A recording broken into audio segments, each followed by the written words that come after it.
Summon the Gods by Melinda Kucsera, Book 2 of the Rogue Gods Trilogy. Part 11. Chapter 42. Dim Spots. Arginil rubbed his chest, not because it hurt, but because it should still hurt, since there was a hole in his chest moments before. The hole was gone, but he kept running his hand over the spot to reassure himself. That wasn't something he ever thought he'd experience. He could probably let go of Layla now, since she already stepped over the threshold and entered the gateway. A glowing tunnel stretched for miles before them. Through holes the caster punched through the realms in between hell and wherever this tunnel ended. Fortunately, he couldn't see those holes. Otherwise, the sight might have freaked him out. How will we know if this thing is collapsing? Arginil didn't want to ask that question, but he needed to know as he strode onward. Would dim spots appear, or would sections of the luminous tunnel just disappear? Arginil scanned the glowing walls he passed and the shining floor under his feet, searching for dim spots, but he didn't see any. What can I do if they appear?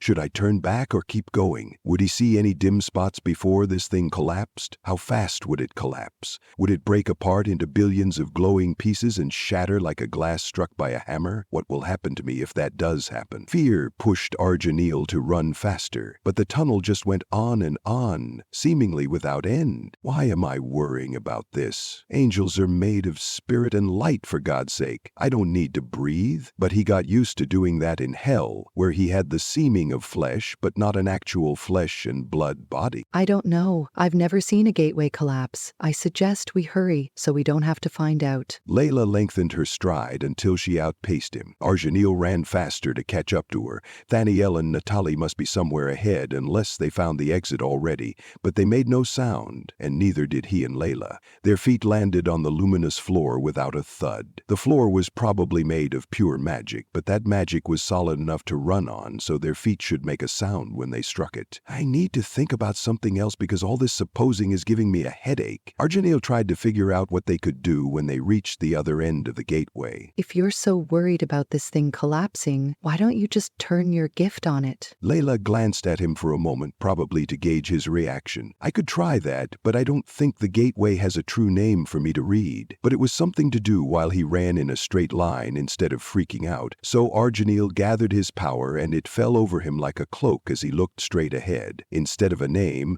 a picture of a gray place covered in fog appeared in his mind. It was obviously the Gray Between. What did you see? The Gray Between. I think that's where this tunnel ends. But how will we know when we reach the end? Arginil let go of his gift, but it remained in place. I don't know. I've never traveled through a gateway. At least, not that I remember. Does it just end? Do we just pop out of it? Do we have to do anything? Is it like opening a door or something? Arginil stared straight ahead again, but there was just more white light ahead. There was no indication they were any closer to the exit. You're asking that like I can actually answer your questions, but I can't. I'll find out when you do. Layla ran faster, pulling far enough ahead of him to avoid any more questions. That was a chilling thought. Arginil put his head down and ran even faster to catch up to her. He could have extended his wings and tried flying, but what if this tunnel narrowed? Arginil couldn't risk losing his wings or harming them, so he kept them folded on his back.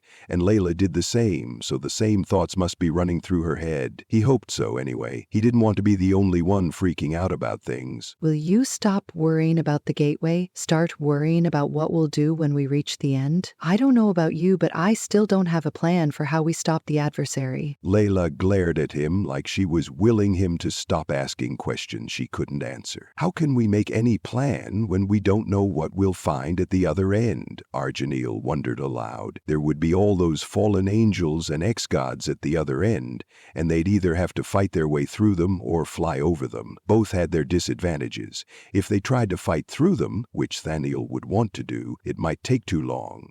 If they tried to fly over them, they opened themselves up to attack, and they could be wounded or thrown off track. Look, it's dimmer ahead. I think we're reaching the end. Layla patted his shoulder. Shouldn't we slow down? Arginil Arjaniel dropped back to a fast walk. Yeah, that's probably a good idea. Layla slowed too. Ahead, Thaniel and Natalie stood by a dim area in the middle of the light that grew as they neared it. Thaniel peered through the darker area like it was a window. "What do you see?" Arjaniel stopped just behind her and tried to glance past her. A gray blur appeared outside the dim area, and it clarified as he slipped past Thaniel. They were definitely in the gray between now. Fog covered the ground and the feet of the ex-gods who jerked like they were puppets on strings. They thrust their chests forward like something pulled on them. Arjaniel covered his chest with both hands as the row of ex-gods closest to the gateway fell backward and lay face up with holes in their chests. Ichor splattered their torn tunics as gray crystals floated above them. The adversary did this, but he couldn't reach into the gateway and pull out the time crystals in their chests. Arjaniel backed away as the gray crystals shot forward, flying over rows and rows of bodies, all with holes in their chests. He couldn't go out there and face that, not soon after surviving such a wound. From the moment the time crystal flew out of his chest until Layla dropped in another one, he'd hovered between consciousness and a gray fogginess that permeated his mind, making it hard to think. It was so much easier to float in that limbo until Layla clawed him back from it. What did you see? Layla pushed past him and peered out of the gateway. Arjaniel couldn't speak. He felt that grayness reaching for him, and every fiber of his being shouted at him to turn around and run back to hell right now. But he planted his sandal-shod feet instead and forced himself to stay put. "I came to stop the adversary, and I can't return until I do. Otherwise, he might not have a library in hell to return to." Well, now we know why he needed an army of immortals. Layla didn't sound surprised by what she saw. Thaniel tapped her shoulder. What do we do now? If we leave the gateway, he could just do the same to us. While that wouldn't destroy us, it would knock us out for a while, and who knows if we could throw off the damage that would cause. I'm not sure. Layla leaned against the glowing wall and rubbed her forehead like it hurt. "Are you okay?" Arjaniel forced himself to take one tiny step toward her, and that broke the hold of the fear gripping his chest with icy claws. I don't know. I feel stretched, like someone's tugging on my soul. Layla collapsed and landed on her knees as she clutched her head. Then she vanished. Where did she go? Natalie glanced around, but Layla was gone. I don't know, that was so weird. It looked like someone called her.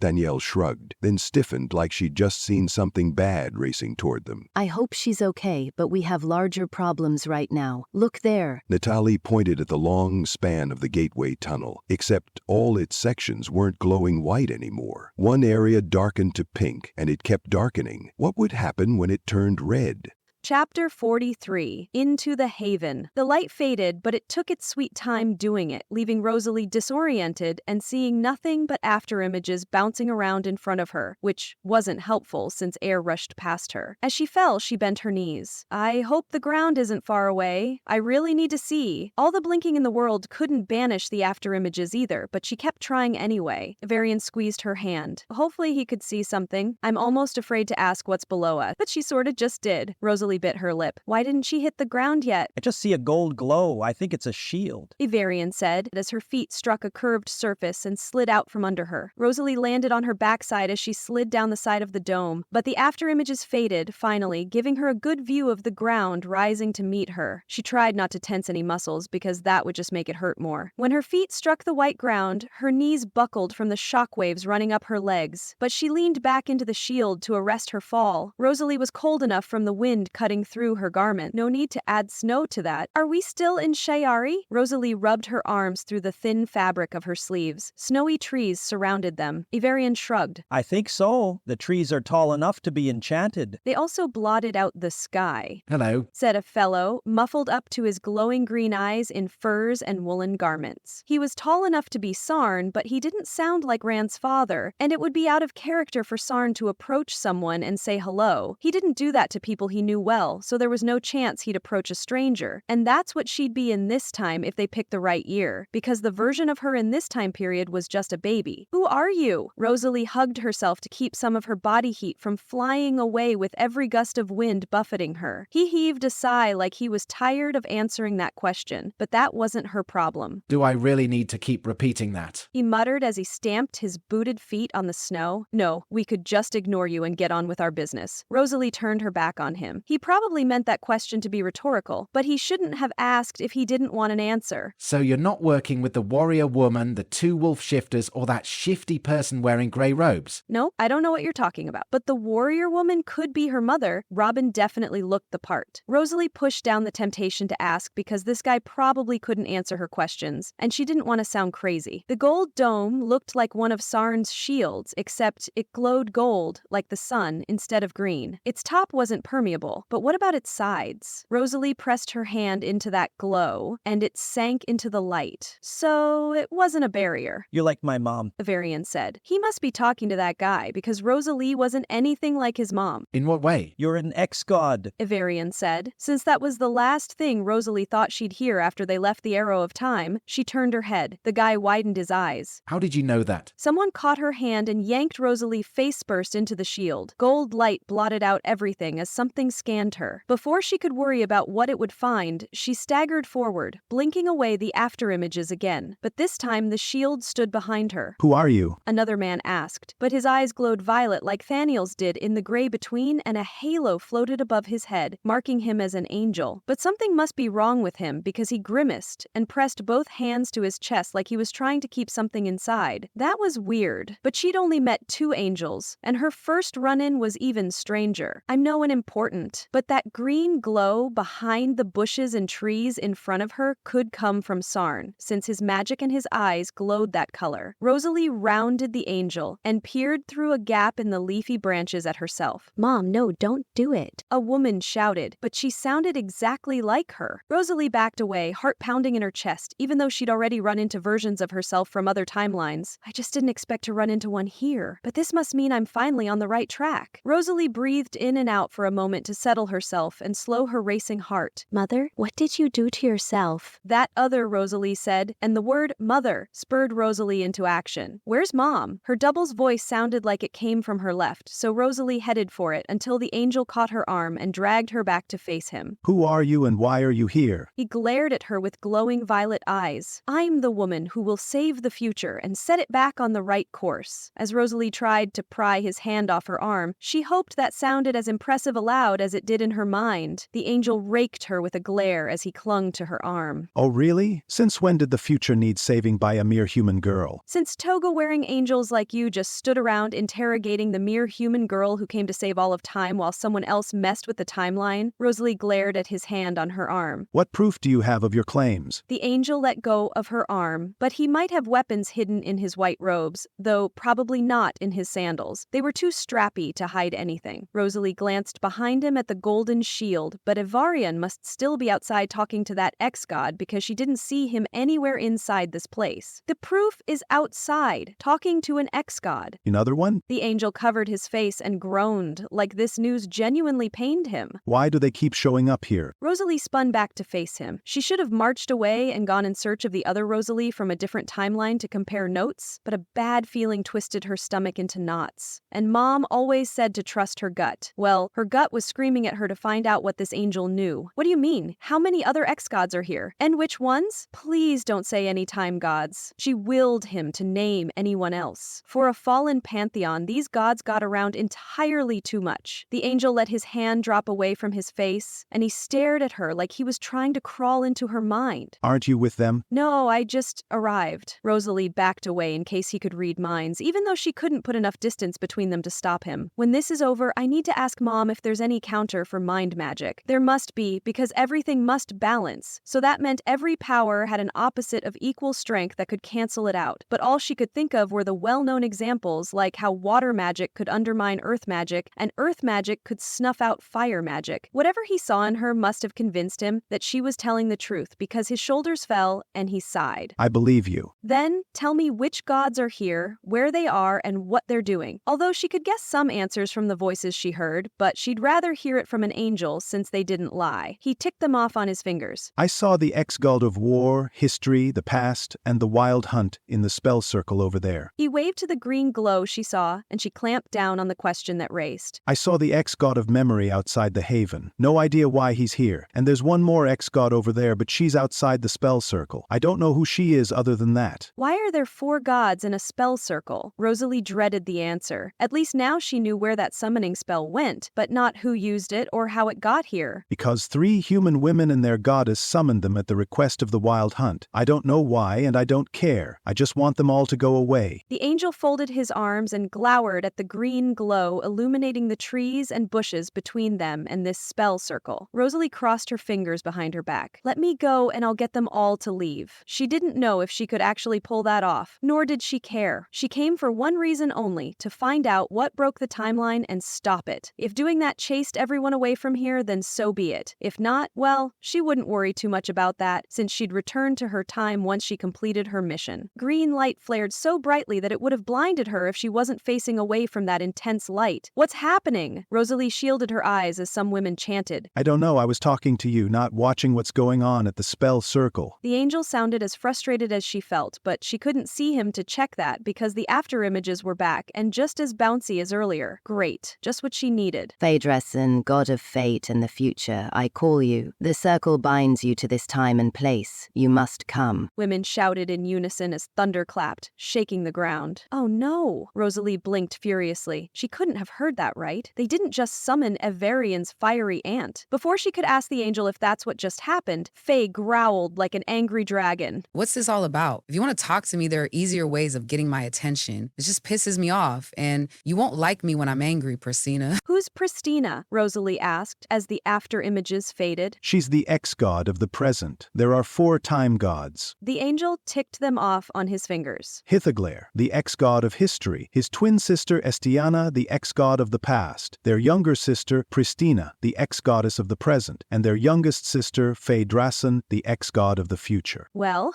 I guess I know how time broke. 4 time gods could definitely do it. Rosalie clenched her fists. Why did they break it? Was it some kind of sibling rivalry that went too far? And how could she stop them from breaking the timeline? Thankfully, a woman who wasn't Faye asked one of her questions for her. Why are you doing this? Because the only way to die is for everything to end, even time. Another woman said as Rosalie crept toward the voices. She pulled back a branch as a woman in red pulled a gray crystal out of her skirt pocket and held it up. She was too tall and too light-skinned to be Faye, so that woman must be Pristina, since the angel listed Evarian's mom as one of the captured. The silver-haired goddess inside a circular wall of green light, standing with Faye, must be Istiana. She looked like she was as tall as Evarian. That's a time crystal. The Morning Star has one too. He plans to use these to destroy all time and existence, and I'm going to stop him. A dark-haired tanned ex-god said as he yanked his sword out from under his belt and charged toward the smug ex-goddess holding the gray crystal. But he slammed into the spell circle and it pushed him back. He must be the war god. Are you out of your mind? Faye stabbed the air with her index finger since she couldn't reach Pristina. No, for the first time in a long time, I see the truth. It's you who's crazy. Pristina held the gray crystal out like it was an offering. Can your people do anything? Asked the war god as he dropped back to stand, even with the furry ex-god who had antlers like a stag. He was probably the ex-god of the Wild Hunt. No, I won't ask them to get involved. This is between the time gods. It's got nothing to do with us, and I'd rather they sort that out without us. The god of the hunt backed away from them toward a giant rock. From her vantage point, Rosalie couldn't see what was behind it, but some part of her knew already what she'd find if she rounded the spell circle to view it from its backside. After all, she read the spell after she found it tucked into the wall in Ran and Myron's apartment. I hope they didn't kill the children. She squeezed her eyes closed for a moment. She didn't want to look because then she'd know for sure, and that knowledge might prevent her from doing what she came here to do. Don't look. You can save them by saving the future so more children won't die or grow up orphaned. They're not dead. The angel patted the air above her shoulder awkwardly, like he feared he'd catch something if his hand touched her. The children are alive? Rosalie tried to remember if the spell called for their deaths, but she couldn't recall the end of the spell. Mirren's story about the Wild Hunt kidnapping her, and Ran repeated in her mind. Damn it. We never got the full story from Sarn. He disappeared before he could tell them why the Wild Hunt kidnapped them or how he and her mother saved them. Damn it. How can I stay out of their way so they can save us while I rescue the future? Yes, don't worry about them. They're with people who will care for them. The angel removed his hand and slapped it over his heart as if he were trying to keep something from shooting out of his chest. I know. Mom saved me and Sarn saved Rand. Are you all right? Rosalie backed away in case whatever was wrong with him was catching. No, she's trying to take my immortality away from me. His eyes widened as he staggered away. How can she do that? Rosalie turned, knowing exactly who he meant. Pristina. A strange gray halo formed around the gray crystal she held aloft, and a familiar gray fog spilled out of it and rolled across the ground, revealing white trails of energy that crisscrossed the haven. What are these? Rosalie crouched down to examine the one near her foot. It's over. I'm calling this whole thing off. Another version of her said, startling Rosalie so badly she almost fell over. Who the hell are you? Where do I know you from? A woman asked, but Rosalie couldn't see who because leaves blocked her sight. You told me where to find the oracle. Yes, I did, but I won't need to live with that for much longer, her doppelganger said as Rosalie rose and stared at herself. The Rosalie from another timeline even wore the same homespun dress as her, and for some reason, that really pissed her off. On the contrary, things haven't gone nearly far enough. Christina opened her hand and the crystal floated upward. Yes, they have. The other, Rosalie, held up her hand as it disintegrated into ash and blew away. Why did she fade away? Was her timeline destroyed? How long do I have before I disappear like that? Rosalie covered her mouth with her hand to keep from screaming. You used me. Why did you do that? A woman with short fur, wearing a creative attempt at sexy chainmail and a short leather shirt, pointed at her doppelganger. Yes, I did. I wanted to see what my mother would do. All my life, I felt like a burden to her. But I'm not. I misunderstood her and her situation. Now this needs to stop. It all started because of me, and it'll end because of me too. The other Rosalie lunged for Pristina, but the ex-goddess sidestepped her, and she hit the ground and shattered into a million pieces that flew away in the wind, whipping them. Well, that explained who took the spell and how the Wild Hunt ended up with it. But that other version of her was far bolder than she was right now. Rosalie clenched her fists and glanced around for a weapon. She had her daggers up her sleeves. Could she get close enough to use them on a mad goddess? That's one timeline gone. Now for the others. I know you're here, Rosalie. In some timelines, you're my patsy, and in others, you're just ordinary. Which one are you? Show yourself, so I can destroy your future, too. Pristina shouted into the wind. Who's Rosalie? Asked the woman from the Wild Hunt. She's no one important. Just a girl who got caught in something she doesn't understand. Isn't that right? Pristina glared at the tree opposite Rosalie like she knew her quarry stood behind it. Come out and meet your end, so I can meet mine. Never mind that, girl. You still owe us. Finish this, free our leader so we can be on our way. We don't care what you do with the others. Another woman shouted, answering another question. So that's why the Wild Hunt kidnapped us. They needed kids to power the spell to get their leader back. So why did they need Pristina? Rosalie didn't recall anything in the spell requiring a goddess, but she only read it once before pocketing it. I need a plan, but she didn't have one. I need to buy some time to come up with something. Rosalie backed away from the spell circle and put more trees and bushes in between her and it, but that wouldn't throw off the ex-goddess for long. Layla, can you hear me? I could really use some help right now. Please, come back. As Rosalie sent that plea out, she reached up her sleeve and gripped the hilt of her dagger. She'd go down fighting.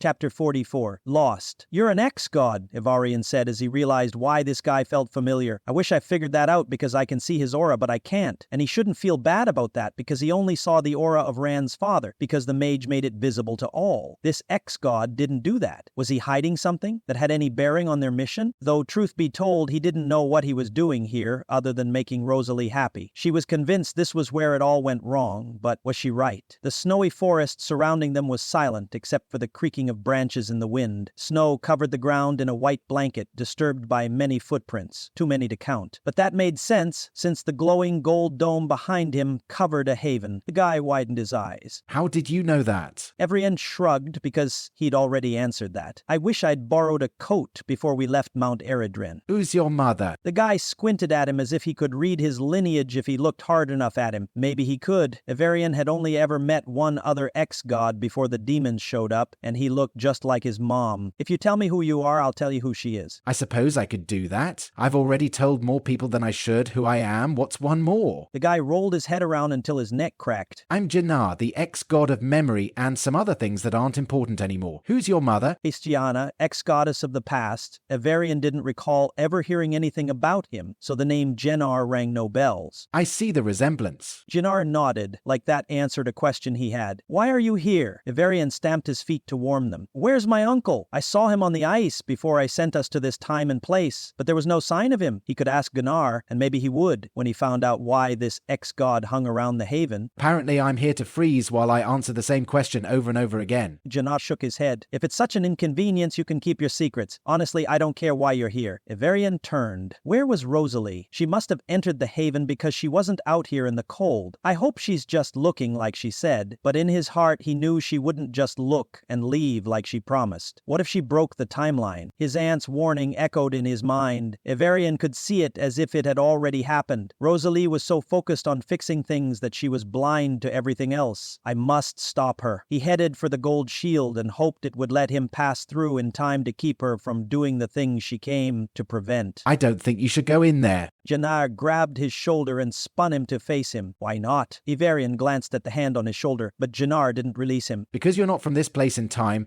and Istiana doesn't have a son yet, that means you aren't born yet. Jenner regarded him like that should mean something. If Ivarian wasn't shivering from the cold and desperate to stop Rosalie from doing more harm than good, he might have realized what Jannar was saying. But he needed to get into that haven and find Rosalie right now, so he pulled the cold air into his hand and blasted Jannar with it, hitting him squarely in the chest. Jannar flew backward and slammed into a tree. I'm sorry, but I need to find my friend. Ivarian spun on his heel and charged into the gold wall of light around the haven. Voices hit his ears when he stumbled out of the shield, blinking away the after images. It's over. I'm calling this whole thing off, Rosalie said as he tried to clear his sight of the images bouncing around. Who was she talking to? Who the hell are you? Where do I know you from? A woman asked as Ivarian slammed into a hard object. He felt bark and guessed he walked into a tree. You told me where to find the oracle. Yes, I did, but I won't need to live with that for much longer. His mouth dropped open and shock pinned Ivarian in place. Did she lie to me? On the contrary, things haven't gone nearly far enough. Another woman said, but her voice had that resonance his mother's, his uncle's, and his aunt's voices had when they were in that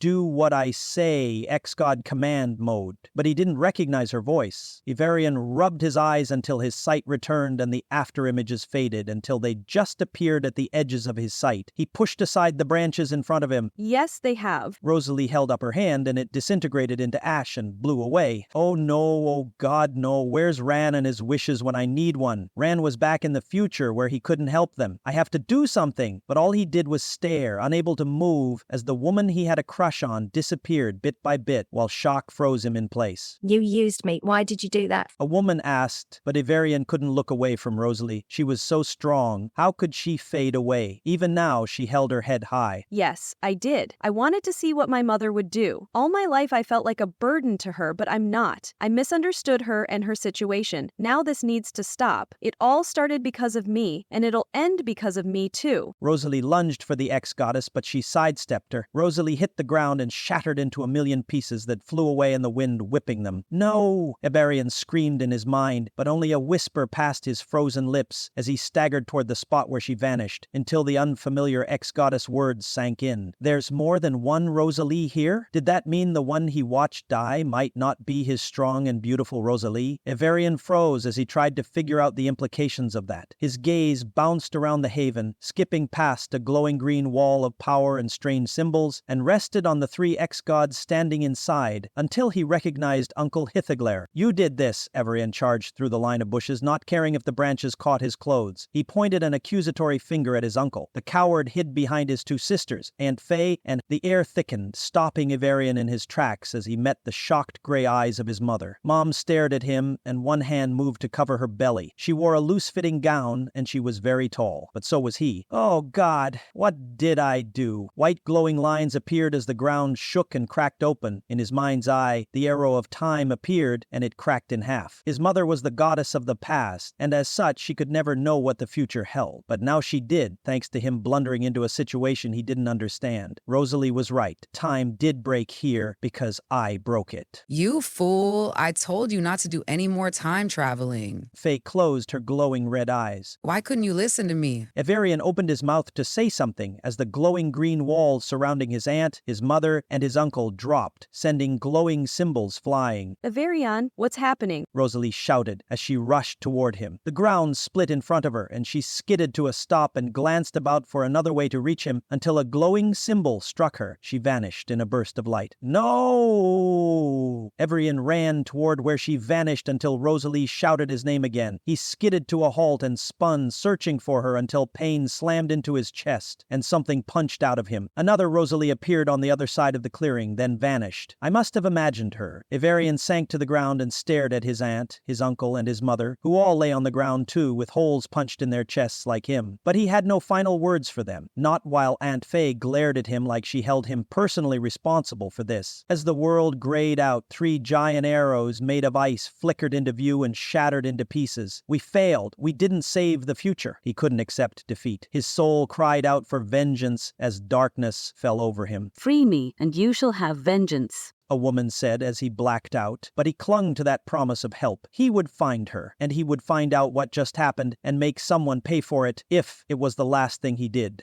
Chapter 45. The way is blocked. When the light faded and he could see again, Guren stood in the middle of an intersection where 2 cobbled streets crossed. I guess I'm back in hell. Since the buildings bore some cracks and were missing chunks of mortar, that was the only conclusion that made sense. Only one question beat in his brain. What should I do now? I know what her plan is, and I don't think it'll end well for me. But how could he get back to Earth? Was that gateway still standing? I should find out. It shouldn't even be all that hard. I just need to follow the destruction. Since there was less on the cross street and more debris piled ahead, he stayed on this street and jogged toward where he hoped the gateway still stood. No one moved in any of the buildings he passed, and no one walked the streets either beside him. Did the adversary take everyone with him? Did he empty the entire city? What would he need that many demons for? Probably not anything good, so he'd better find that gateway now. Garen pushed himself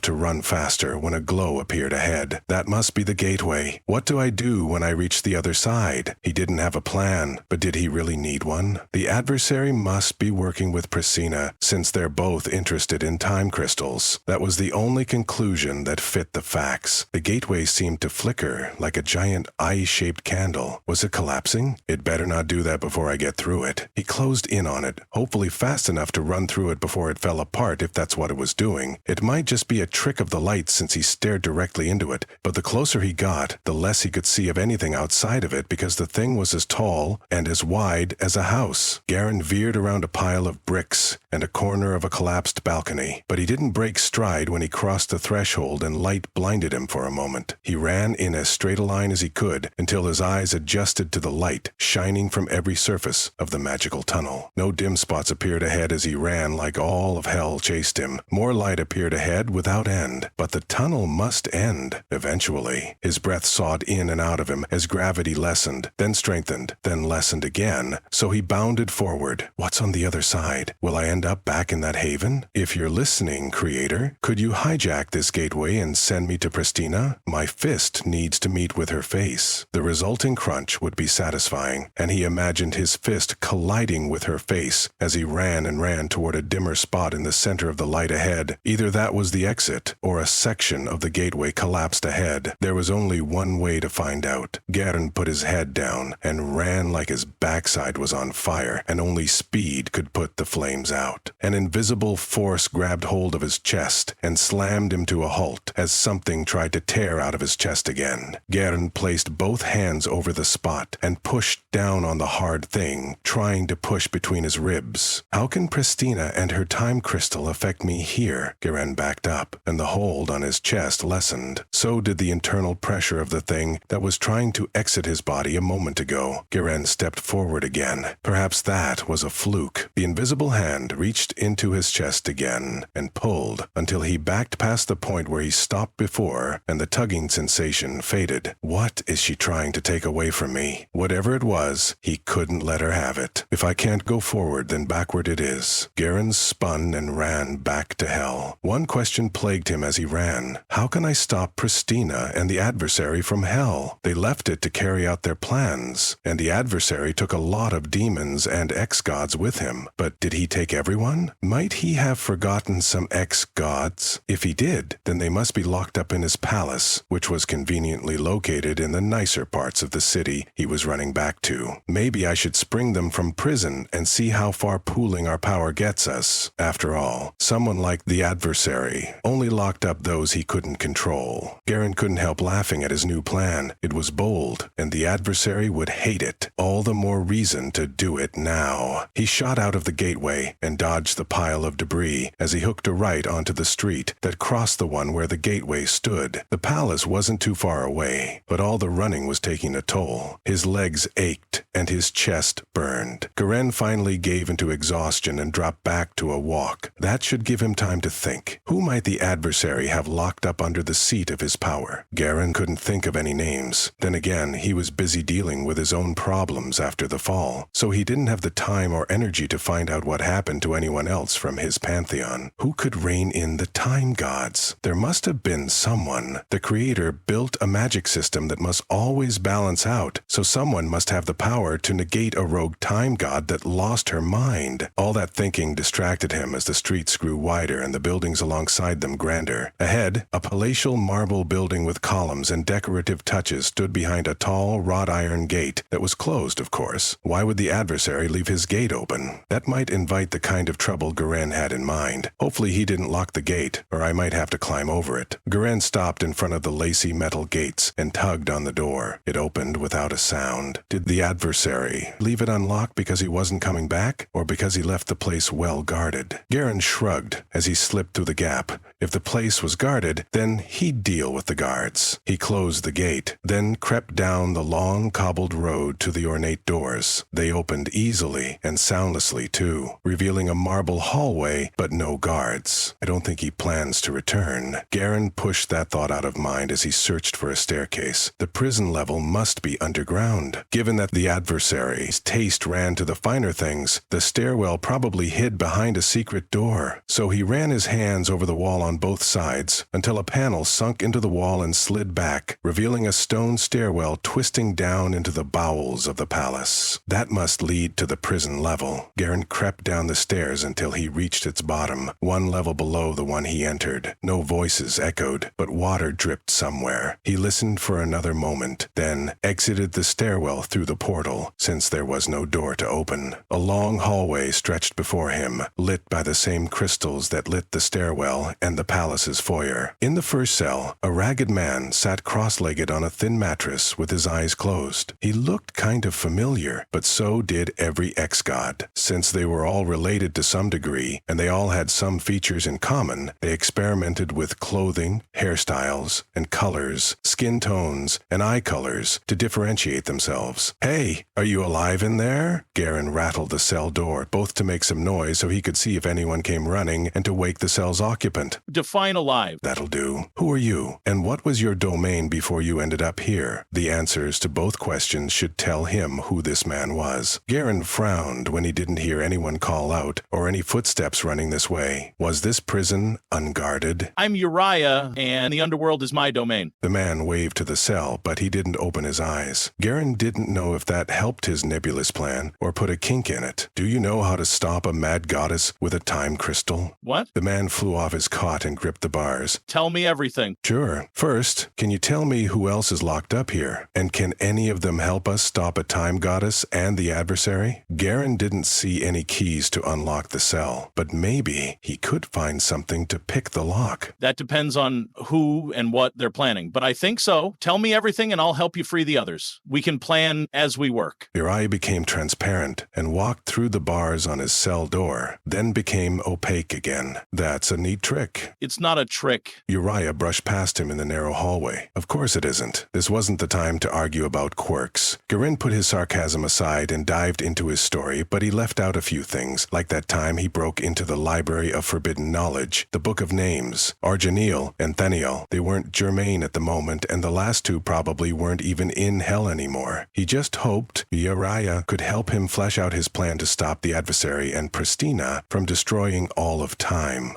Chapter 46. No Plans. Arginil couldn't look away from the sections of the gateway, darkening from pink to red, even though just looking at them sent dread coiling into his gut. We can't stay inside the gateway and we can't leave, or the adversary will steal our time crystals from us, and he already has too many of those. Arginil clenched his fists. Where do you think she went? Natalie stuffed their gloved hands into their sleeves. The Versati didn't look like they wanted to go out there any more than he did. If we knew who summoned her, we could figure that out. But we should find out later since we came here to stop that guy. Daniel waved to the adversary outside the gateway. Is there a way to summon more angels to help us? Because we are seriously outmatched. Natalie glanced at the exit, but they made no move toward the exit. I don't know. I guess I could fly to heaven and ask for help, but then I might miss something interesting. Daniel cocked her head to one side and her violet eyes sparkled with excitement. Oh no, if he didn't come up with a plan soon, she might just run out there and take her chances with the adversary and his crystal-stealing spell. What were the odds that he would turn his back long enough for them to rush him? Probably not great, since the ex-gods and fallen angels thrashed about like landed fish where they lay on the ground between the gateway and the enemy. Did they know what the adversary took from them? The gray clouds that covered the sky and the gray between rolled back, revealing a starry black expanse that rolled up like a blanket and pulled a blue-green sphere toward them. But that sphere bulged on one side. Arginil couldn't remember what the mortal world, also known as Earth, was supposed to look like, but he didn't think part of it should bulge out like that. Gray lines shot through the blue-green sphere in one spot, and ghostly images appeared as if some invisible hands shoved a bunch of timelines into that bulge, forcing them to cross when they were never meant to do that. Why were they crossing at that spot?